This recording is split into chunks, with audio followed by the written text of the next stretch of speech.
Hola, muy buenas noches, bienvenidos, gracias por acompañarnos. En esta noche vamos a compartir con ustedes esta hora de información y por supuesto vamos a intentar meternos un poquitito más, conocer un poco más del denominado Pacto de Güemes, al que ha convocado el gobernador de la provincia, Gustavo Sáenz. Está convocando a distintos sectores, esto va a ocurrir hasta incluso unos días antes del 17 de junio, que es la fecha establecida para la firma del pacto. ¿Qué alcances tiene esto y qué sectores ya se han reunido? Algunos de ellos van a estar con nosotros. El gobernador de la provincia este último martes ha convocado al sector del trabajo, a la CGT, se ha reunido con las autoridades de la CGT y muchos gremios que han escuchado y que tengo entendido también han dejado algunas ideas y algunas propuestas para este pacto. Así que va a estar con nosotros el secretario general de la CGT, Carlos Rodas, aquí para que charlemos de qué pasó en esa reunión, qué alcances tiene este pacto y cómo lo ven desde el sector del trabajo.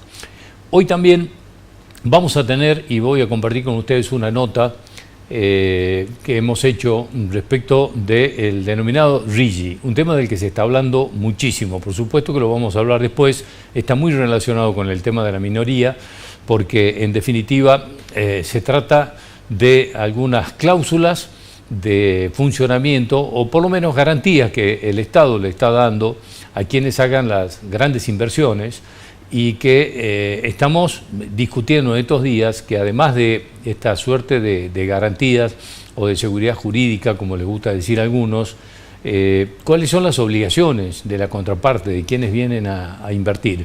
El tema lo hemos hablado con Néstor Sánchez, que además de un gran amigo es un colega y un analista que me parece realmente apropiado poder escucharlo respecto a este tema. Es una nota que le hemos hecho en Profesional Radio y lo vamos a compartir con ustedes. Y vamos a estar hablando con gente de una consultora para saber qué está pasando en estos últimos días con las imágenes del gobierno nacional, qué ha pasado después de lo que está ocurriendo en el Congreso de la Nación, con la ley bases, las negociaciones, las idas, las vueltas, todos estos entretelones políticos, lo que ocurrió dentro del seno del gobierno con el alejamiento de Pose, la llegada de Franco a la jefatura del gabinete y el avance y el curso que lleva hasta aquí el gobierno de Javier Milei, que en definitiva tiene todavía algunas consideraciones positivas importantes según todas las encuestas, pero vamos a ver qué nos dice la gente de CB Consultora, que habitualmente charlamos con ellos y nos dan información de las mediciones de las últimas que van haciendo. Así que esto es lo que le vamos a convidar en este programa, así que a todos gracias por acompañarnos, bienvenidos, buenas noches.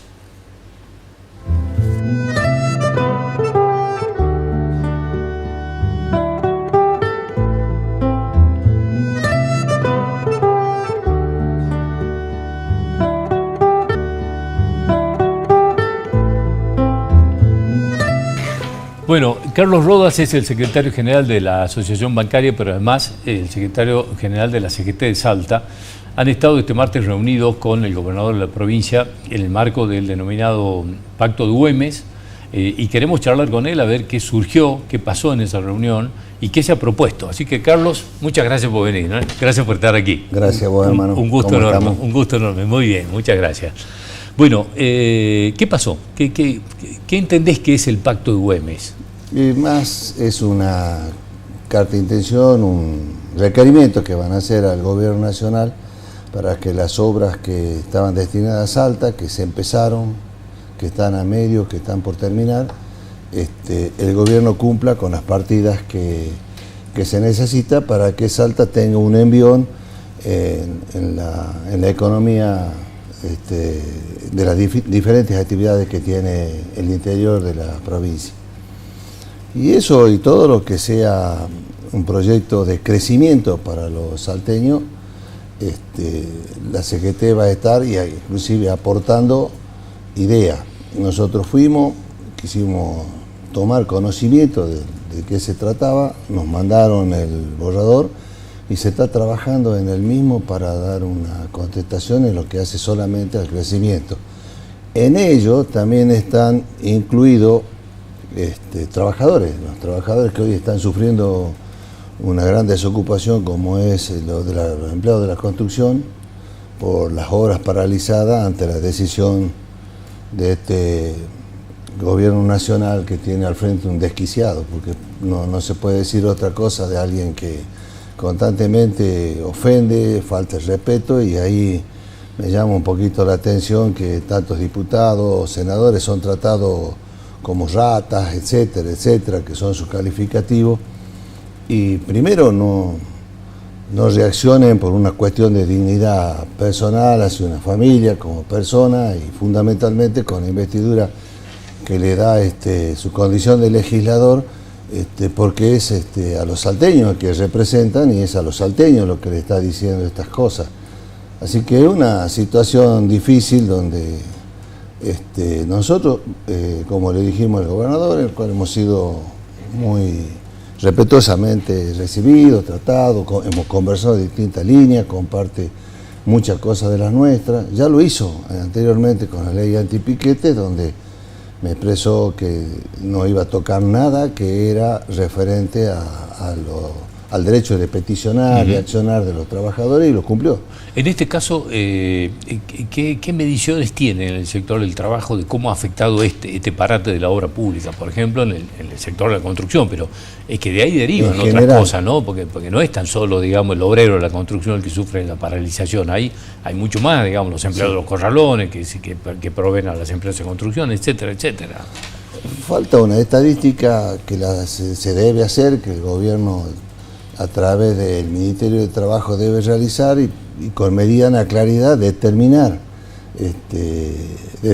los porcentajes que hay de trabajadores, que hay de los que quedaron sin trabajo, que fueron expulsados del mercado laboral, los bolsones de pobreza y los bolsones de indigencia. En eso nos tenemos que remitir a las estadísticas nacionales. Entonces existe una divergencia entre lo que es una provincia y otra, pero sin ningún lugar a duda nosotros estimamos que está en el 80% la precariedad tanto en el NOA como en el NEA, que también, dicho sea de paso, es una región bastante olvidada por los distintos gobiernos nacionales que pasaron.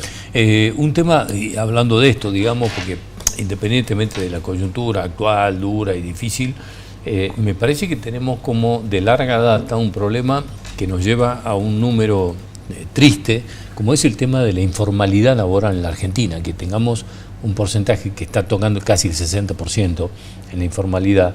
¿Qué ha pasado? ¿Qué faltó? ¿Quiénes fallaron? ¿Qué falló? ¿Cómo llegamos a este número?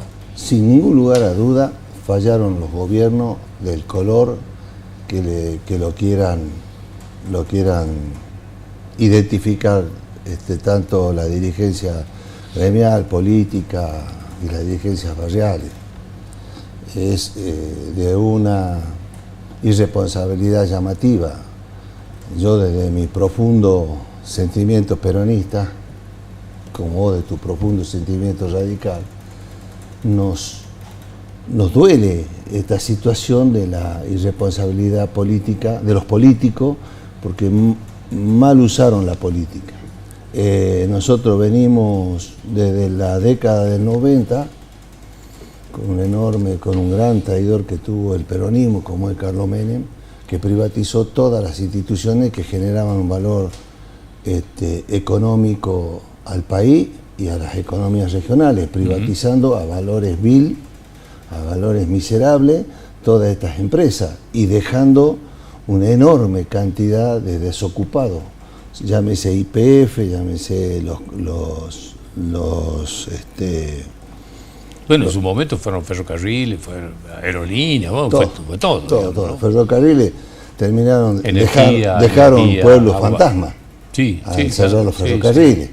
Entonces, ahora, en esto hay una gran responsabilidad, por eso, y te quiero preguntar si hubo autocrítica de eso en el peronismo, porque en definitiva lo pudo hacer porque el peronismo, con las mayorías en las cámaras del Congreso, lo acompañaban, ¿no? Entonces, es decir, ¿crees que hubo una autocrítica en el peronismo de eso? No, tampoco lo hubo del gremialismo, del cual también me incluyo.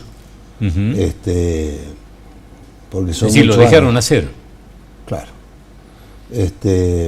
Estimo que venimos hace 3 años cambiando creando puentes de unidad y cambiando una ideología de política gremial, de que se terminó la barricada, de que se terminó el solamente protestar, que en su momento es un derecho salir a peticionar, sino que también empezamos con proyectos que hacen al trabajador en sí mismo. Por ejemplo, no tenemos un Ministerio de Trabajo que le dé a la Secretaría de Trabajo la política que debe ir adelante y actualizar la misma para encontrar el equilibrio entre patronal y trabajador.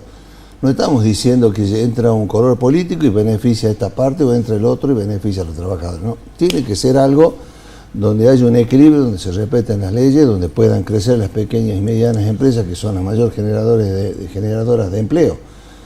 Pero también está un silencio atroz que hubo en su momento con el gobierno de Fernández, ya de Menem ya no se necesita ni hablar, porque hay una historia repetitiva con este actual gobierno nacional que además que lo reivindica como el mejor presidente, sí, claro, y es la política más regresiva en materia laboral que de Menem y cualquier otro gobierno. Si nos queremos ir más atrás, al gobierno del Proceso en el año 76. Es decir, el neoliberalismo tiene esa característica, pero esto ya es un capitalismo salvaje donde desgraciadamente desconoce al Congreso, y si hay un hecho simbólico que dio muestra desde su primer mensaje dándole la espalda al Congreso. No, el Congreso no son los legisladores, el Congreso es el pueblo argentino que votó a esos legisladores. Esa falta de respeto, este presidente tiene que ya no la corrige más, pero su política es muy regresiva, en donde está rompiendo la democracia y la república. Si hoy alguien decía en mi gremio, como Sergio Palazzo, decía que y vos me podías ayudar, que con la política se educa. Se come, se cura y se educa. Se come, se educa y se cura. Exactamente. Y con la justicia social de Perón y Eva Perón, la Argentina va a entrar a unificar estos dos grandes partidos que hoy se ha perdido identidad, pero que debemos recuperar en nuestros jóvenes, donde no solamente falla el político, el dirigente gremial, sino también falla el padre de familia por no presentar un debate en la propia familia. Y vemos cómo hay un enfrentamiento entre hijos y padres con este fenómeno. Sí, se ha producido eso. Del innombrable. Y lo venimos hablando de cómo se ha producido un fenómeno sociológico que creo que por primera vez hubo una gran influencia de los hijos sobre los padres en el voto. Creo que esto son de las primeras veces que ocurre. Sí, este fenómeno es como que los hijos hacen su entrenamiento de autodefensa con el padre. Decían antes que discutíamos de fútbol, ¿no es cierto? No hablemos de fútbol porque nos peleamos todos, decíamos. Bueno, hoy es la política, hoy ese rectángulo que tenemos cada uno en nuestra casa y que entra por ahí sin el permiso, lamentablemente nos hizo daño, no la vimos, no la vemos pasar, y hay que generar los sectores de discusión en todos los ámbitos. Ahora, Carlos, lo que dice el gobierno, digamos, que tiene como una suerte de bandera, es que llegamos a estos niveles de informalidad por las políticas que se vinieron aplicando y por cambios que no se han hecho durante muchísimos años. Que hay que cambiar todas las leyes laborales, que hay que flexibilizar el sistema laboral. Bueno, todo este discurso no lo voy a repetir porque es largo, pero es más o menos lo que viene sosteniendo el gobierno y que ha intentado a través de algunos proyectos, ¿no? Que terminaron no avanzando, por lo menos en la medida en que querían avanzar. ¿Qué análisis hace de esto, digamos, de esta prédica que hay, de que llegamos aquí como llegamos porque solo un loco mesiánico como Milei, que habla del gran ministro de Economía, el mejor de la historia, como Caputo, cuando en el tiempo de Macri condonó 17.000 millones de dólares a los grandes poderes económicos, y ahora en este gobierno 30.000 millones. Solo un tipo que tiene como bandera el ajuste de los trabajadores, porque no tienen que vender, pero el ajuste de los trabajadores por trabajadores en sí mismos, y que para no ir en todas las cosas que quitaron, el FONIT a los docentes, el subsidio a los transportes, y un montón de temas más. Lo más grave que pinta este gobierno es haberle quitado, con la pobreza que hay, ¿no? Partamos, antes una 118% de devaluación, y los formadores de precios se fueron al diablo y subieron ese 18% de devaluación con la suba de precios. Ese porcentaje nomás, yo quiero que contesten los políticos, los economistas, ¿qué hacemos con los pobres? ¿Qué hacemos con los indigentes que no tienen ni cloaca ni agua, que son más de 400.000 familias que están expuestas y que sus hijos están jugando con las cloacas a cielo abierto? Entonces, y que venga un presidente y que quiten los subsidios a estos sectores, que ya es el 60%, más le agreguemos un 10 para que lleguemos a un acuerdo, dice, porque bueno, no tenemos... El 55 de pobreza marcó la Universidad Católica, ¿no? Sí. La de la UCA hace unos días, nada más. Sí, y los indigentes creo que sí, un 21% más. Sí, claro, bueno, por encima del 60%. Bueno, entonces, que este gobierno quite el subsidio a estos sectores, digamos nada más que los indigentes y los pobres, que no tienen obra social, que no tienen a dónde ir más que los hospitales que están abarrotados, quite los subsidios enfermos oncológicos, quite los subsidios para las enfermedades terminales, quite los subsidios para los discapacitados. Esto lo pinta a este gobierno, que se da el lujo de criticar para atrás cuando su propio gabinete estuvo con Macri y tuvieron también algunos con Menem. Para hablar que me entiendan los trabajadores, todo este gabinete que tiene Milei es el que empezó a destruir los tejidos sociales de todos los trabajadores y de todo el pueblo argentino, porque no se puede crear la división de la democracia fundida en república. Entonces tenemos que ver, que hablaban con el voucher estudiantil, que le vamos a poner también un monto para que puedan estudiar los pobres. Ya lo dijo la señora Vidal en su gobierno a nivel de Buenos Aires, que el pobre no podía ir a la universidad. Entonces esto viene desde hace tiempo, es la lucha del enfrentamiento entre los trabajadores y entre las ideologías. Entonces, si nosotros dejamos de lado algún tema de los desaciertos que tienen los dos sectores y empecemos a pensar en el pueblo, sería algo mejor, porque ahora lo vemos a Milei, que llega a la Argentina y lo tomamos como un visitante, ¿no? Porque vive en el exterior y no hay plata, no la paga con la de él, la paga con la del pueblo, y todos los impuestos como se han ido, es de una gravedad que rompe las pequeñas y medianas empresas y las pequeñas y medianas industrias. Si nosotros tenemos que hablar de los pequeños y medianos productores, entonces vamos a tener en la Argentina 10 dueños total del país y el resto siendo esclavos de un sistema que Milei está provocando. Ahora, Carlos, tengo uno, porque me llama esto, digamos, no tengo mucho más tiempo, lamentablemente, pero te quería preguntar esto. Da la sensación que Milei avanza y puede avanzar porque hay como una dispersión y falta de liderazgos en la oposición, digamos, no hay liderazgos fuertes en ninguna oposición y hay como una dispersión, ¿no? Digamos, se nota hasta un sindicalismo incluso debilitado y desorientado frente a esto que está pasando. ¿Qué crees que se debería hacer? ¿Con qué herramientas crees que se puede armar una oposición que equilibre un poco este juego de poder que hay en este momento? Yo estimo que cada partido tiene que tener su debate, su autocrítica.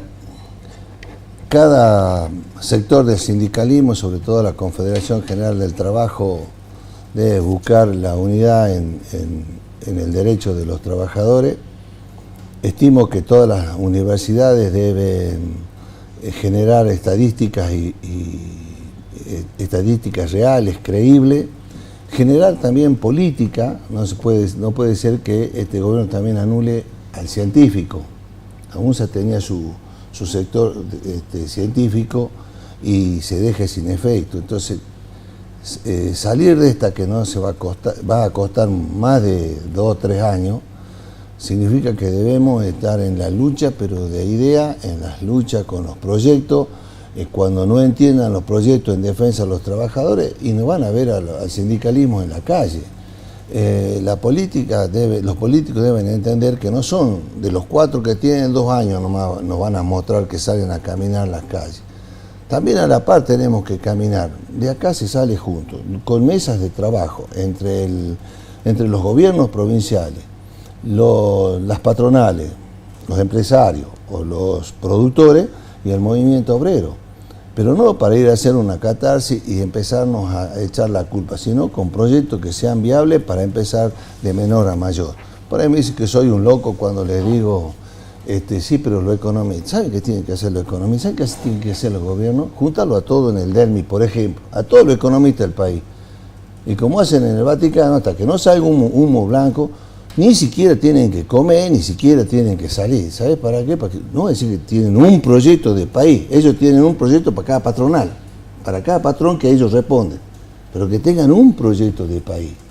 Porque ustedes, los economistas, estudiaron, crecieron en la Argentina, en la universidad, en las escuelas públicas, en las universidades públicas, y todo lo que hablan es ajuste tras ajuste tras ajuste. Y el primer ajuste, que dan vergüenza lo que han hecho, frenar, poner el pie en la paritaria a los trabajadores, y hoy ya se aumentaron 2 veces los sueldos y nadie dijo nada, y justo antes que se trate un problema importante. Entonces ahora se va a aprobar en el Senado esta ley base que es un desastre y va a haber muchas luchas, muchas. Carlos, te agradezco mucho haber venido, ¿eh? Ha sido un gusto enorme. Te agradezco a vos también, Indio, una amistad enorme. Enorme. Soy un agradecido de vos, de tu familia, de mis tiempos difíciles que ustedes tuvieron.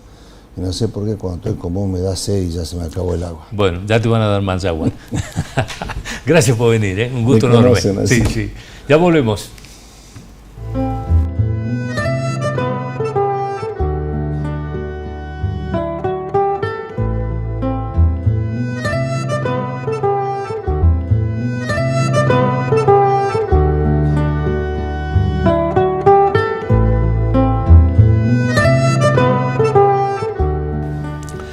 Bueno, estamos en estos días charlando mucho y a partir, digamos, de este pacto de Güemes que se ha convocado, uno de los temas fundamentales son las inversiones en Salta, cómo se las cuida, cómo se cuida la obra pública en Salta, los sectores de la producción, los sectores de la industria.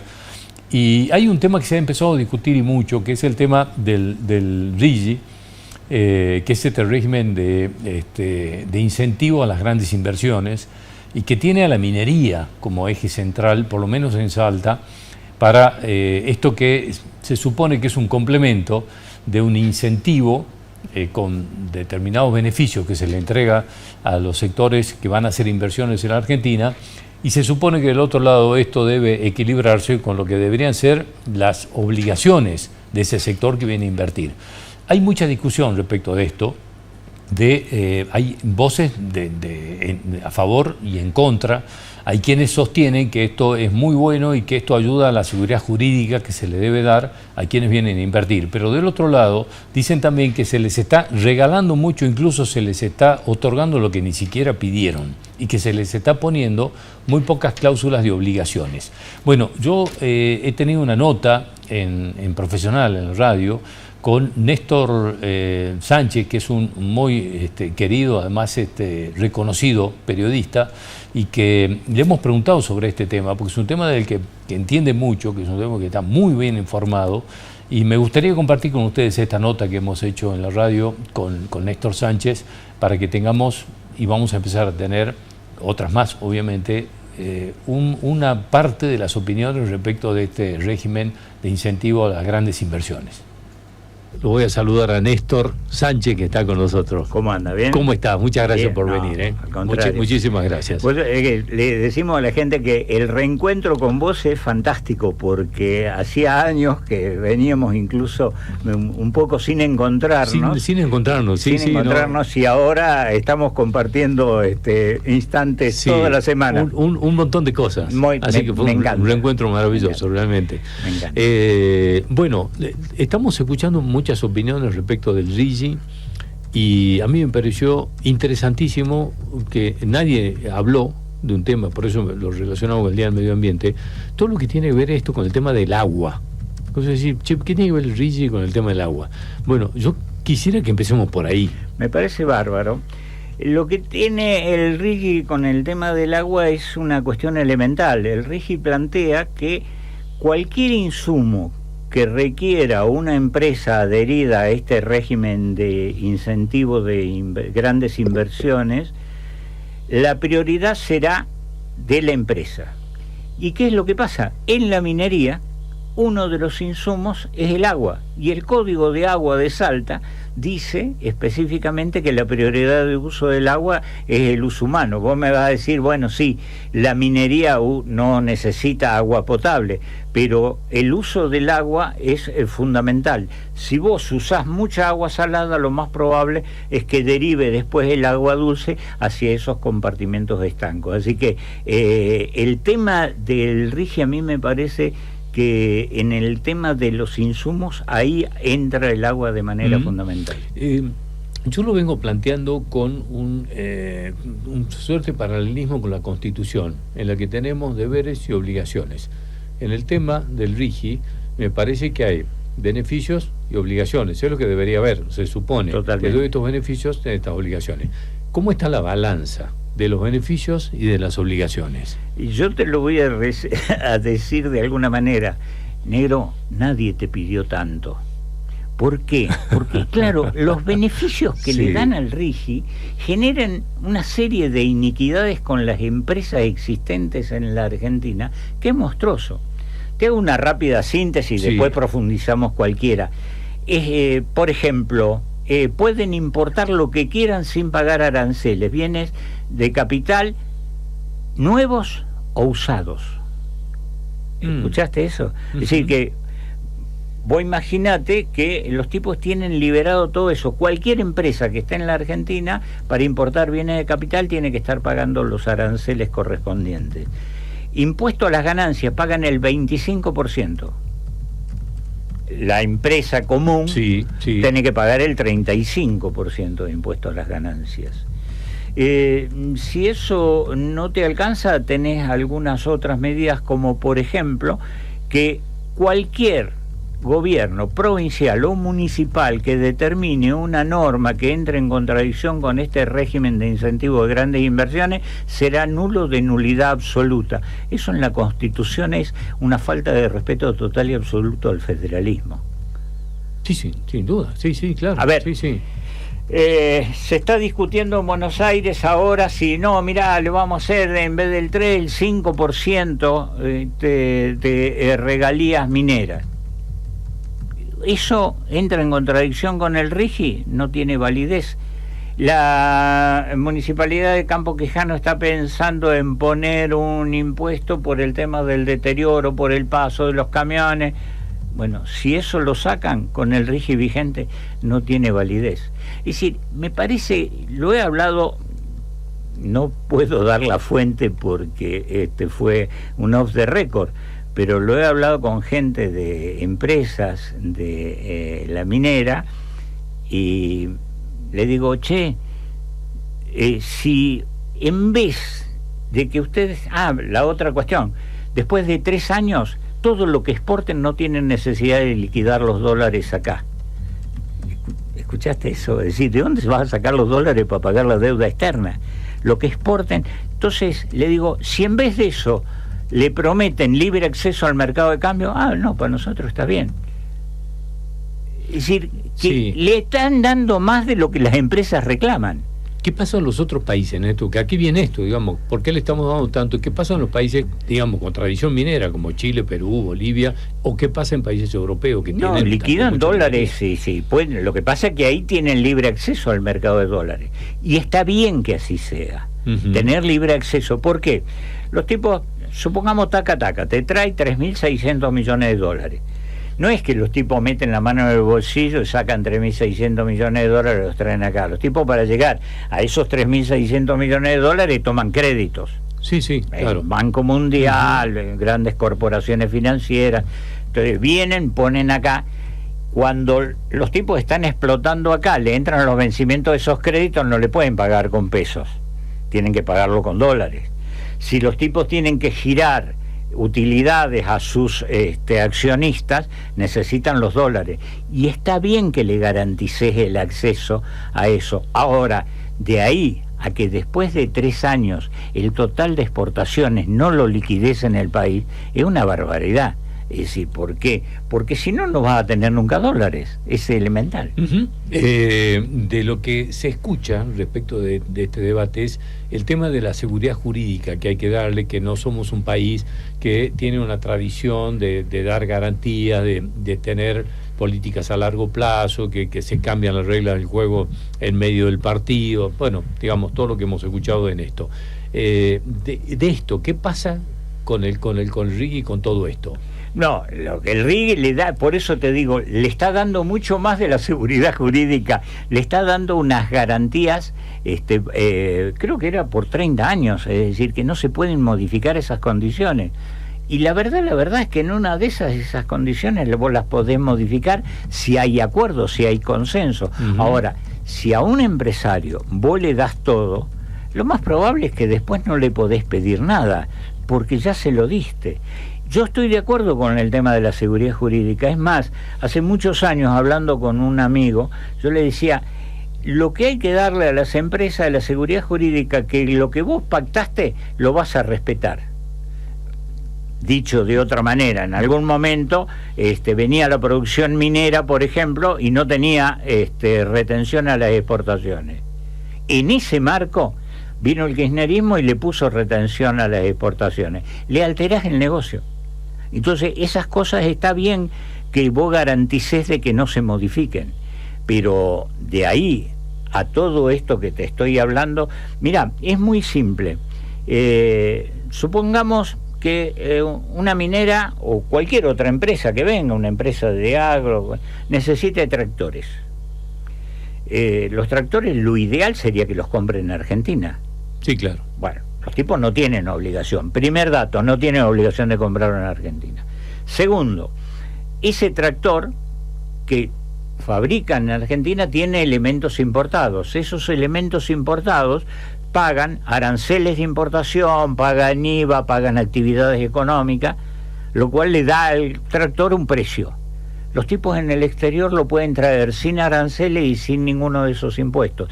Directamente no puede competir la empresa en la Argentina. Sí, claro. Sí. Lo está sacando de cualquier posibilidad. Lo está sacando del mercado. Dicho por algunos cercanos al gobierno nacional, esto habría sido redactado por un grupo de abogados, de estudios de abogados, que dijeron, sí, mira, Álvarez Ágil otros días contaba algo muy interesante, que le habían dicho los estudios de abogados, nosotros, Alberto Fernández, le habíamos presentado un proyecto igual, entonces le pedimos el 50 para sacar un 20, 25. Esto le pedimos el 100 y nos dieron el 100. Claro, sí. Entonces, yo no entiendo muy bien el voto de algunos legisladores. Lo entiendo desde la mecánica que no pudieron imponer. ¿Por qué? Porque tuvieron que votar por paquete, ¿no es cierto?, en diputados. Sí. Y si no votaron artículo por artículo, lo normal es artículo por artículo. No lo pudieron votar. Entonces, cuando les llegó esto, el capítulo, votaron el capítulo. Pero otra vez la escuchaba a Caletti que decía, bueno, puede ser que el Senado corrija algunas cosas. Pucha, había que corregirlo en diputados. Había que corregirlo en diputados. Esta sensación de que te sacaron todo, te tiran migajas y te piden todo. Es raro. Sí. Bueno, es que está pasando con todo. Y en esto, digamos, están las acciones locales, ¿no?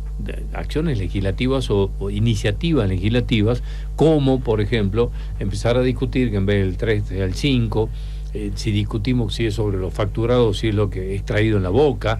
Bueno, todo esto empieza a aparecer y cómo choca esto con este marco general. Digamos, ¿qué margen de maniobra tiene una legislación provincial dentro del RIGI? Después de aprobado el RIGI, nada. O sea, no se puede hacer más nada. Salvo que la justicia declare inconstitucional ese artículo que dice que cualquier modificación de las condiciones del RIGI es nulo de nulidad absoluta. Para mí, eso la justicia tendría que fallar, de que es violatorio del derecho de las provincias en el principio federal del estilo de gobierno de la Constitución. Sí, claro, porque además no nos olvidemos que están como agazapados, pero aquí hay una intención clara, no tan solo de este actual gobierno, también de los anteriores, que es manotear la soberanía de las provincias respecto de los recursos, ¿no? A ver, esto viene de larga data, así que están ahí, digamos, a la expectativa de ver, che, ¿en qué momento podemos maniobrar para manotearlo? Hay hasta iniciativas de reforma de la Constitución hubo en algún momento. Sí, totalmente. Es más, dentro del gobierno del propio Alberto Fernández había algunos sectores que estaban proponiendo la recuperación de la potestad de los recursos naturales que tienen las provincias. Nosotros tenemos experiencias horribles, Indio, los que tenemos algunos años, y yo tengo mucho más que vos, nos acordamos qué es lo que pasó con la explotación del petróleo en el norte salteño. Sí, claro. Bueno, y la realidad que tenemos. Sí, lo que fue el cimbronazo de esta fantasía de la privatización eficiente de YPF. Vino Repsol, usó los pozos que tenía YPF, los vació y listo. No hizo un solo pozo nuevo. Entonces, si vos a los empresarios le das todo, es natural y es su condición, es como el cuento de el alacrán y la rana, ¿viste? Es su naturaleza. El empresario busca el mayor beneficio, sí. Y está bien que así sea, pero ahí es donde tiene que estar el Estado poniéndole límites. Y claro, ¿viste? Si vos pensás que el Estado es un ladrón porque te cobra impuestos, estamos complicados. Bueno, y vos sabés, además que si el Estado, que si no debería existir, ¿no? Porque además está el Estado, es decir, ¿para qué queremos el Estado? El único lugar en el mundo donde estamos planteando esto, ¿no? Sí, bueno, claro. Pero bueno, ayer justamente hacíamos referencia, hablando del tema de las privatizaciones en la época de Menem, que además, digamos, es muy difícil cuando no hay mucha coherencia política. Justamente ayer hablábamos, le digo, si vos repasás, ves imágenes de cuando se aprobaban las leyes de privatización, las aprobaban todo el peronismo, todo el kirchnerismo, todo lo que en ese momento, incluido Néstor Kirchner y Cristina Kirchner, aplaudiendo. Poco tiempo después, todos, sin ponerse colorados, tenían discursos estatizadores, los mismos que habían levantado las manos para privatizar, con discursos enfáticos, tenían discursos enfáticos al revés. Ninguno se ponía colorado. Entonces, se necesita un mínimo de coherencia política en algunas cosas como para que podamos tener reglas claras nosotros, digamos los argentinos. Es muy interesante lo que planteas. Se me ocurren dos cosas. Primero, tengo en la memoria, muy fresco en la memoria, y textual es Eduardo Menem, cuando le preguntaban por la privatización de Aerolíneas Argentinas, que decía: no vamos a enajenar los cielos de la patria. Era cuando Alfonsín quería hacer el acuerdo con SAS, que era Scandinavian Airline System, ¿te acordás? Sí, claro. Sí. Entonces, Eduardo Menem diciendo: no vamos a enajenar los cielos de la patria. Mirá después cómo votó Eduardo Menem, claro. la regaló a Iberia. ¿Qué quiere que te diga? Y ahí estamos, y así seguimos. Néstor, siempre estamos. Bueno, Néstor, 1.000.000 de gracias como siempre. Muy agradecidos. Que no sea la última. No. Te esperamos toda la semana si querés. Te convidamos café y todo. Buenísimo. Un abrazo, muchas gracias.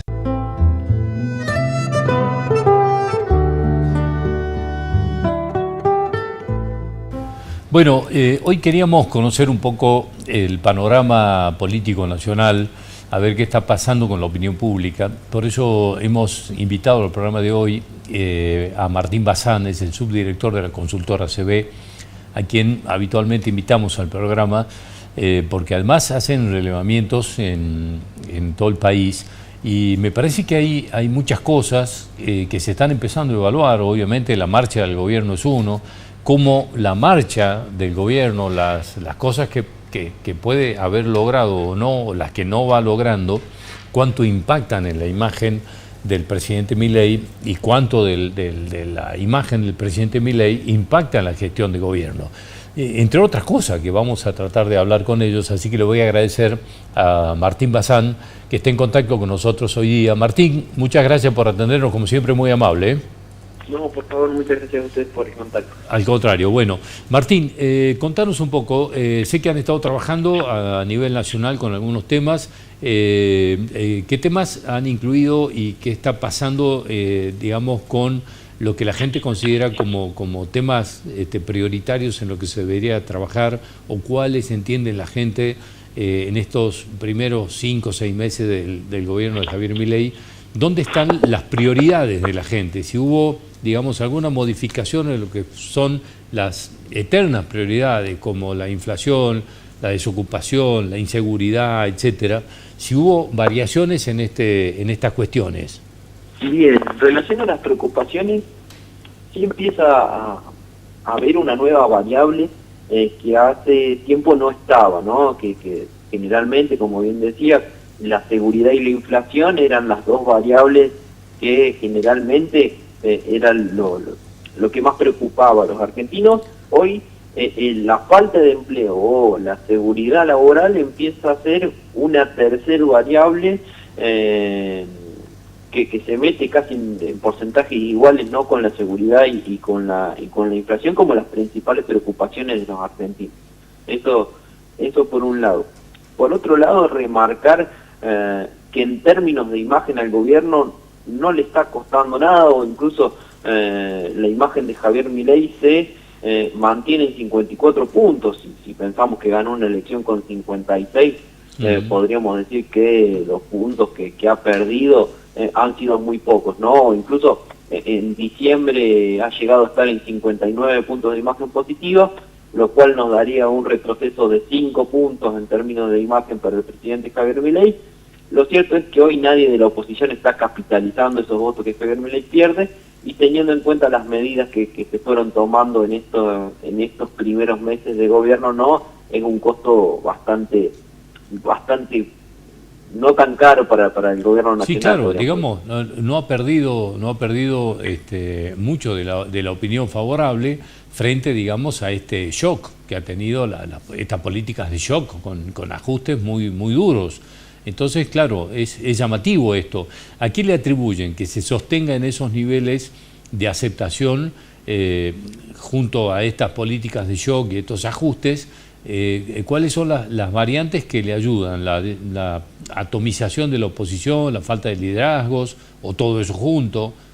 Bien, yo creo que es un cúmulo de todo, ¿no? Primero la falta de una oposición o de alguien que hoy se quiera subir a ese ring con Javier Milei, ¿no? Que no hay nadie del otro lado.